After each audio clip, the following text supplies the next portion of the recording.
Hello everyone, स्वागत है सभी का हमारे चैनल पे। तो आज के इस वीडियो में हम लोग पढ़ेंगे रासायनिक अभिक्रिया का प्रकार। और रासायनिक अभिक्रिया के प्रकार में क्या क्या पढ़ेंगे? संयोजन अभिक्रिया और वियोजन अभिक्रिया। बाकी की अभिक्रियाएं भी हम अगले वीडियोज़ में पढ़ेंगे, लेकिन इस वीडियो में हम लोग जानेंगे कि संयोजन अभिक्रिया क्या होती है और वियोजन अभिक्रिया क्या होती है। और साथ ही हम अभिक्रिया के दो अन्य प्रकार जैसे कि ऊष्माक्षेपी अभिक्रिया और ऊष्माशोषी अभिक्रिया, ये दोनों अभिक्रियाएं क्या होती है, इन दोनों अभिक्रिया के बारे में डिटेल में डिस्कशन करेंगे और एक एक पॉइंट को क्लियर करते चलेंगे ताकि आपको कोई भी डाउट नहीं रहे। बोर्ड एग्जाम में अगर इससे रिलेटेड कोई भी सवाल आए तो आपको छूटेगा नहीं। आपसे बस यही रिक्वेस्ट है कि इस वीडियो को बिल्कुल अंत तक देखिए, अंत तक बने रहिए हमारे साथ ताकि हम अच्छे से चीज़ों को समझ सकें, मिलकर समझे चीज़ों को और बोर्ड एग्जाम में अच्छे से अच्छे अंक प्राप्त करें। तो चलिए शुरू करते हैं इस वीडियो को। तो अगर देखें कि संयोजन अभिक्रिया होता क्या है, नाम में ही लग रहा है संयोजन अभिक्रिया। देखिए, संयोजन अभिक्रिया को हम इंग्लिश में बोलते हैं कॉम्बिनेशन रिएक्शन। संयोजन अभिक्रिया को क्या बोलते हैं? Combination reaction. कॉम्बिनेशन का मतलब क्या हो रहा है? चीजें कंबाइन होना। क्या कंबाइन होगा? संयोजन यानी क्या संयोग होगा। संयोग बहुत होता है ना, कभी कभी बोलते हैं कि आज संयोग से हम लोग, मतलब संयोग हो जाना यानी मिलन होना। अब मिलन किसका होगा? जब दो या दो से अधिक पदार्थ, एक पदार्थ रहेगा तो कैसे मिलेगा? एक किसके साथ मिलेगा?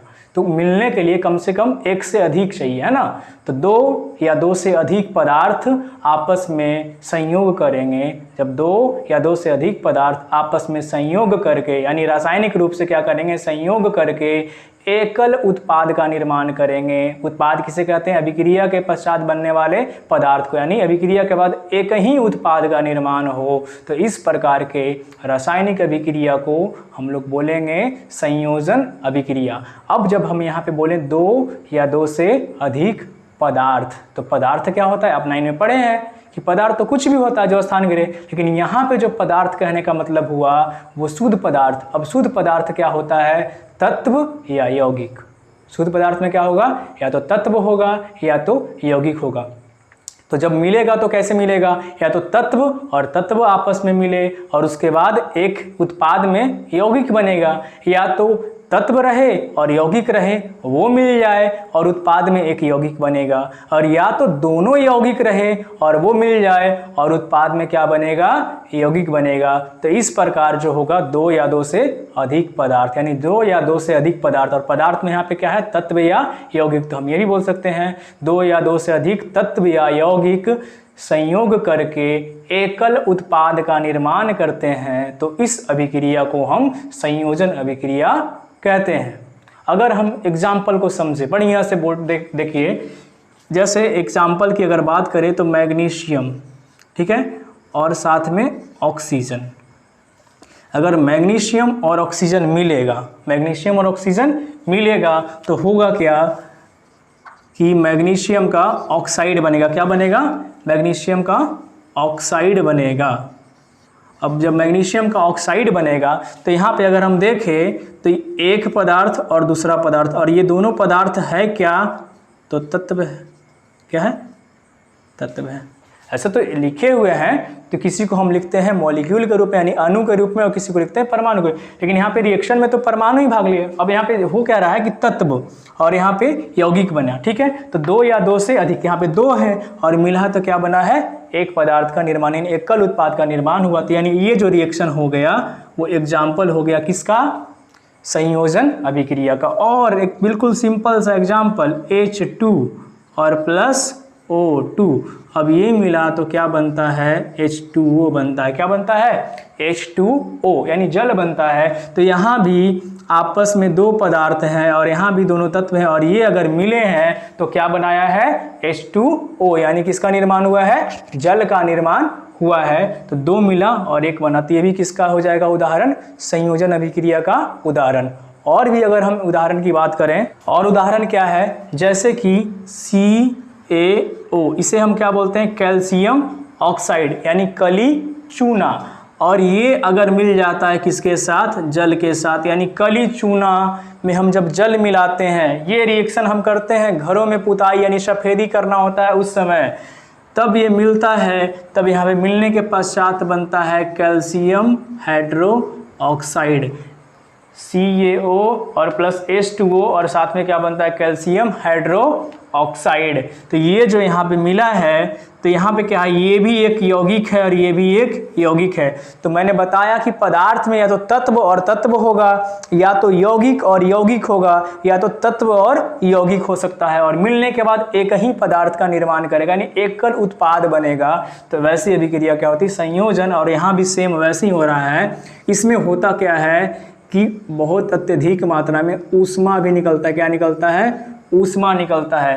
तो ये जो है मिला है, ये भी एक एग्जाम्पल हो जाएगा किसका, संयोजन अभिक्रिया का एग्जाम्पल। इसे हम बोलते हैं कली चूना। क्या बोलते हैं, कली चूना, कैल्शियम ऑक्साइड। और ये तो हमारा जल हो गया, और इसे हम बोलते हैं भखरा चूना या फिर बुझा हुआ चूना कहते हैं। क्या कहते हैं, भखरा चूना या फिर बुझा हुआ चूना कहते हैं।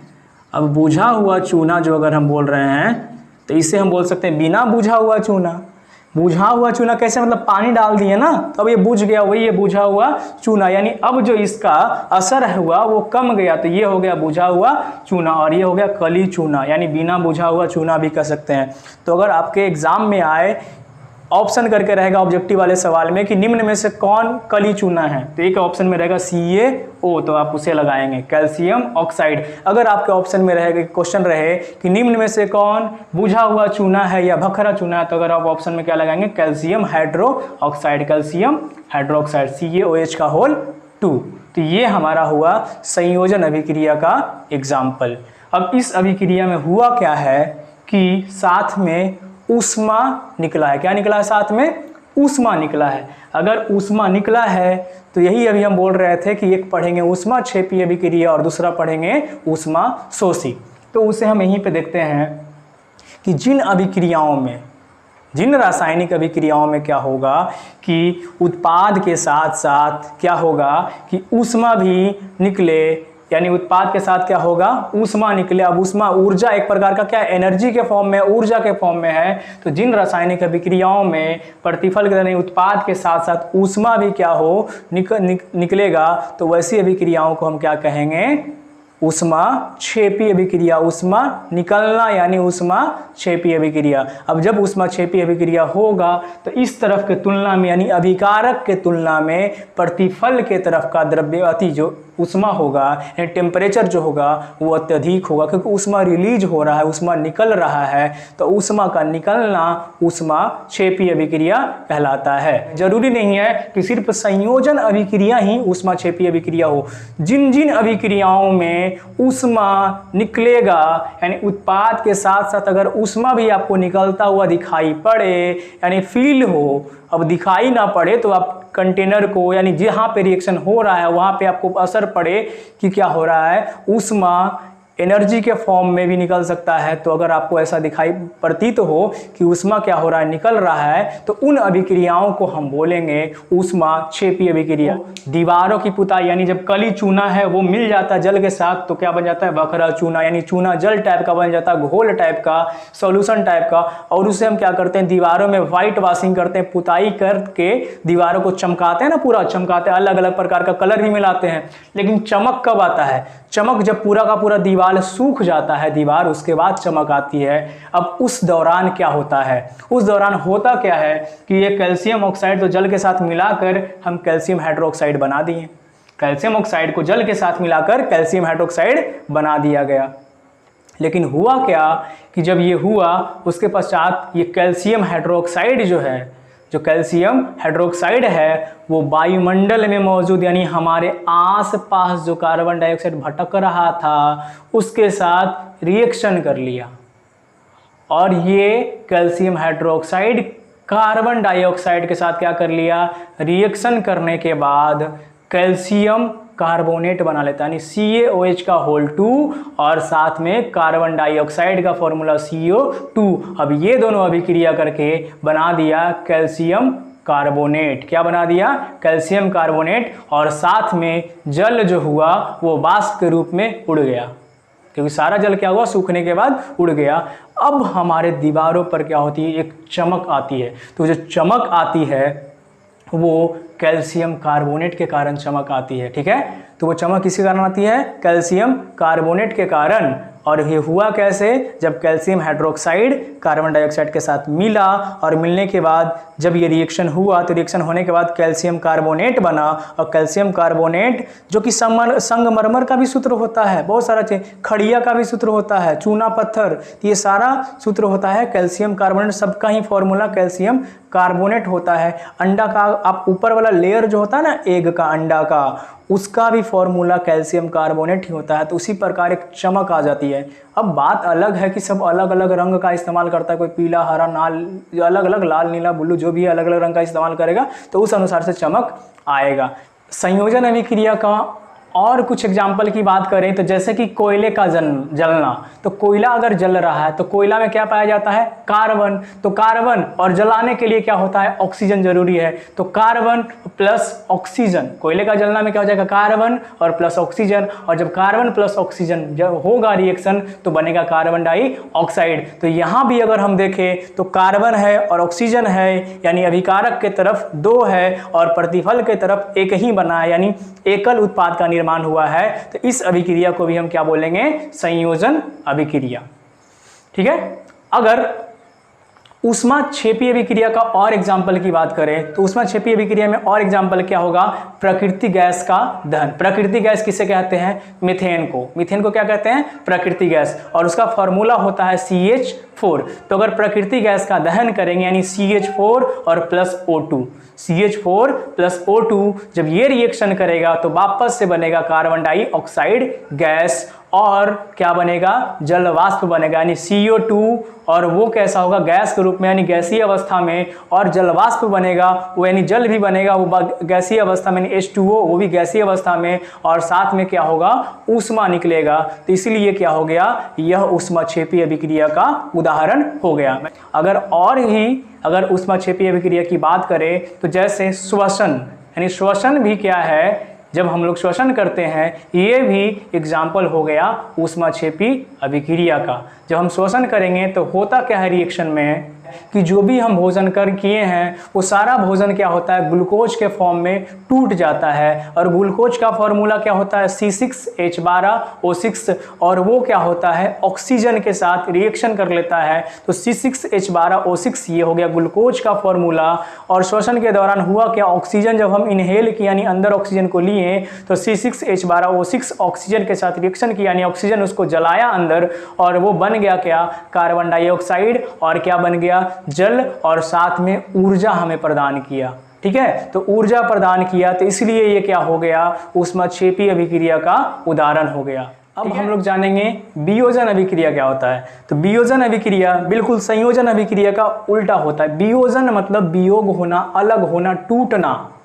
ठीक है। वियोजन अभिक्रिया क्या होता है? वियोग होना, अलग होना, टूट जाना, ये सब यही नाम हुआ ना वियोजन। और वियोजन अभिक्रिया को हम लोग इंग्लिश में बोलते हैं डिकम्पोजिशन रिएक्शन। तो वियोजन करने के लिए यानी किसी यौगिक को तोड़ने के लिए, यानी कोई एक अभिकर्मक होगा, कोई एक अभिकारक होगा, वो छोटे छोटे 2 या 2 से अधिक उत्पाद में टूट कर बनेगा। तो इस प्रकार की अभिक्रिया को हम लोग बोलेंगे वियोजन अभिक्रिया। यानी वैसी रासायनिक अभिक्रिया जिसमें कोई एक अभिकर्मक टूट जाएगा 2 या 2 से अधिक अन्य छोटे छोटे उत्पाद में। तो इस प्रकार के अभिक्रिया को हम लोग बोलेंगे वियोजन अभिक्रिया। लेकिन वियोजन अभिक्रिया कराने के लिए हमें कुछ ना कुछ ऊर्जा देनी पड़ेगी। यानी अगर ऊर्जा देना है तो ऊर्जा 3 तरीके से दे सकते हैं। यानी वियोजन अभिक्रिया 3 प्रकार का होगा।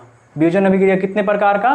3 प्रकार का होगा। और वो कैसे कैसे टूटेगा? या तो हम क्या करेंगे? ऊष्मा देंगे। तो ऊष्मा देंगे तो उस वियोजन अभिक्रिया को बोलेंगे ऊष्मीय वियोजन अभिक्रिया। तापमान देंगे यानी ऊष्मीय या तापीय वियोजन अभिक्रिया। या तो कुछ ऐसे यौगिक होते हैं जो सूर्य के प्रकाश में टूट जाते हैं, तो अगर वैसा वियोजन हो रहा है तो उसे हम बोलेंगे प्रकाशीय वियोजन अभिक्रिया। और एक और होता है वियोजन जब हम क्या करते हैं यौगिक में हम क्या करते हैं विलयन में उसको, यानी जल में मिलाकर या कोई विलयन में मिलाकर उसमें हम इलेक्ट्रोड बनाते हैं। यानी एक होगा कैथोड और दूसरा होगा एनोड। और कैथोड और एनोड और उसे हम क्या करते हैं एक सर्किट से जोड़ देते हैं, यानी किसी बैटरी से अगर जोड़कर उसमें हम क्या करते हैं, विद्युत धारा प्रवाहित करते हैं। तो विद्युत धारा प्रवाहित करने से क्या होता है, वो टूट जाता है, एक यौगिक दो छोटे छोटे उत्पाद में टूट जाएगा। तो ये भी क्या हो जाएगा, वियोजन, और इसे हम क्या बोलेंगे, विद्युतीय वियोजन या विद्युत अपघटन, क्योंकि वियोजन अभिक्रिया को हम लोग अपघटन अभिक्रिया भी कहते हैं। तो अगर इसकी एग्जाम्पल की अगर हम बात करें, ठीक है, अगर इसकी एग्जाम्पल को अगर हम देखें कि वियोजन अभिक्रिया का क्या क्या एग्जाम्पल होता है, तो एक एग्जाम्पल तो यही है कि कैल्शियम कार्बोनेट, अगर इसे हम क्या करें, गर्म करेंगे, गर्म, ये हीट का क्या है, सिंबल है, इसे अगर हम गर्म करेंगे तो क्या होता है, कैल्शियम ऑक्साइड बना लेता है और साथ में कार्बन डाइऑक्साइड मिल जाता है। तो ये क्या हो गया, उष्मीय वियोजन, यानी इसको गर्म करने पर, तो ये जो एग्जाम्पल है हमारा उष्मीय वियोजन अभिक्रिया का एग्जाम्पल हो जाएगा। कैल्शियम कार्बोनेट को गर्म करने पर CaO + CO2 बन गया, तो ये हो गया किसका एग्जाम्पल, उष्मीय वियोजन का एग्जाम्पल। उष्मीय वियोजन का अन्य एग्जाम्पल की अगर हम बात करें तो अन्य एग्जाम्पल ये है, जैसे यहाँ पे क्या किया गया है, FeSO4 को लिया गया, किसको लिया गया है, FeSO4 को, जिसे हम बोलते हैं फेरस सल्फेट, क्या बोलते हैं, फेरस सल्फेट बोलते हैं। फेरस के, फेरस और फेरिक दो होता है आयरन में, तो निम्न वाला अगर है यानी दो का है, यानी Fe और SO4 दोनों दो दो है, इसलिए इसे फेरस। यहाँ पे देखिए Fe जो है वो 3 है, ऑक्सीजन जो है वो 2 है, तो यहाँ पे बोलेंगे फेरिक ऑक्साइड। तो ये फेरस सल्फेट है और यहाँ पे जो बना है वो क्या बना है, फेरिक ऑक्साइड बना है, क्या बना है, फेरिक ऑक्साइड। तो यहाँ भी क्या है, एक अभिकर्मक है जिसे ऊष्मा देने पर वो टूट गया है Fe2O3 यानी फेरिक ऑक्साइड में, और साथ साथ सल्फर डाइऑक्साइड गैस बना है, और साथ साथ सल्फर डाइऑक्साइड गैस, यानी सबका अवस्था लिखा हुआ है, S का मतलब सॉलिड, G का मतलब गैस और G का मतलब गैस। ये ऊष्मा देने पर क्या हो गया, 2 या 2 से अधिक उत्पादों में टूट गया, तो ये क्या हो गया, वियोजन अभिक्रिया। वियोजन में भी कौन सा, उष्मीय वियोजन। यहाँ भी क्या हो रहा है, लेड नाइट्रेट है, क्या है, Pb का मतलब क्या होता है, लेड, और जब लेड नाइट्रेट को क्या किए, गर्म किए, ऊष्मा दिए, यानी टेम्परेचर दिए, क्या किए, टेम्परेचर जब दिया गया इसमें, तो क्या हुआ, लेड का ऑक्साइड में टूट गया, लेड का ऑक्साइड, और ये क्या बन गया, नाइट्रोजन डाइऑक्साइड, 2 है इसलिए नाइट्रोजन डाइऑक्साइड, और साथ में ऑक्सीजन गैस, यानी एक नाइट्रोजन डाइऑक्साइड गैस बना और एक साथ में क्या बना, ऑक्सीजन गैस निकला, और ये क्या बन गया, लेड का ऑक्साइड बन गया। तो ये भी अभिक्रिया क्या हुआ, उष्मीय वियोजन का उदाहरण हुआ, यानी ऊष्मा से जब टूट गया 2 या 2 से अधिक में, तो क्या हो जाएगा, उष्मीय वियोजन। और वियोजन क्या क्या होता है, तो एक होता है विद्युत अपघटन या विद्युतीय वियोजन। तो विद्युत अपघटन या विद्युतीय वियोजन क्या होगा, जब विद्युत धारा प्रवाहित करेंगे तब कोई एक अभिकर्मक टूट जाए तो उसे हम बोलेंगे विद्युत अपघटन या विद्युतीय वियोजन। जैसे अगर हम एग्जाम्पल की बात करें तो हाइड्रोजन है और क्या है, ऑक्सीजन है, हाइड्रोजन और ऑक्सीजन, और ये मिला था तो बना था जल। लेकिन इसी का उल्टा अगर अभिक्रिया हम लिखते हैं, ये जो अभिक्रिया लिखा हुआ है इसी का क्या करें, हम उल्टा लिखें, यानी जल तो बना है लेकिन अब हमें क्या करना है, जल को वापस से H2 और O2 में प्राप्त करना है। तो अगर हम इसे ऐसे ना लिखकर H2O, और इसे में हम क्या करेंगे, जब विद्युत धारा प्रवाहित करेंगे, क्या प्रवाहित करेंगे, विद्युत धारा, इलेक्ट्रोड बनाएंगे और उसमें क्या करेंगे, जब विद्युत धारा प्रवाहित करेंगे तो हाइड्रोजन और ऑक्सीजन दोनों टूट जाएगा। इसे हमें बैलेंस तो करना ही पड़ेगा, यहाँ भी 2 और यहाँ भी 2, ये बैलेंस अपने आप हो जाएगा। ये इस प्रकार से क्या हो जाएगा, बैलेंस। तो जब विद्युत धारा प्रवाहित करेंगे तो ये जो जल है वो एक अभिकर्मक है, एक अभिकारक है, वो क्या हुआ कि एक अभिकर्मक विद्युत धारा प्रवाहित करने पर टूट गया 2 छोटे छोटे उत्पाद में, तो ये हो गया विद्युत अपघटन अभिक्रिया, यानी वियोजन अभिक्रिया का ही उदाहरण है, लेकिन ये विद्युत धारा से हुआ है, तो इसे हम बोलेंगे विद्युतीय वियोजन या विद्युत अपघटन। ठीक है। अगर हम बात करें प्रकाशीय वियोजन, यानी सूर्य के प्रकाश में ही किसी यौगिक को रखेंगे और वो यौगिक जिन जिन से बना है वो अपने आप टूट जाए, और टूटेगा तो बिल्कुल अलग नहीं होगा, टूट जाएगा यानी अलग हो जाए, तो उस प्रकार के वियोजन को हम लोग बोलेंगे प्रकाशीय वियोजन। जैसे एग्जाम्पल से समझते हैं, अगर हम सिल्वर क्लोराइड को लेते हैं, किसे लेते हैं, सिल्वर क्लोराइड, तो जब सिल्वर क्लोराइड को यानी AgCl को लेते हैं, सिल्वर क्लोराइड, तो इसे जब हम लेते हैं और इसे हम सूर्य के प्रकाश में रख देते हैं, कहाँ रख देते हैं? सूर्य के प्रकाश में, यानी सनलाइट में रखने मात्र से ही क्या होता है कि Ag अलग और Cl2 गैस के रूप में क्या हो जाता है? निकल जाता है, और इसका रंग भी क्या हो जाता है? चेंज हो जाता है। अगर इसे हम संतुलित करें तो 2 से यहाँ पे गुना और 2 से यहाँ पे गुना, तो ये तो ठोस के रूप में रहेगा ही रहेगा, लेकिन ये क्या होगा? गैसीय अवस्था से बाहर निकल जाएगा। तो सूर्य के प्रकाश से ये क्या हो गया? एक अभिकर्मक टूट गया 2 छोटे छोटे उत्पाद में, तो इसे हम बोलेंगे प्रकाशीय वियोजन। अगर AgBr है, सिल्वर ब्रोमाइड, यहाँ भी वापस से सेम ही चीज़ अगर रखेंगे तो ये फिर से क्या होगा? Ag ठोस अवस्था में और प्लस Br2 जो मिल जाएगा वो किस अवस्था मिल जाएगा? गैसीय अवस्था में मिल जाएगा। ऐसे ब्रोमीन जो होता है वो द्रव अवस्था में होता है।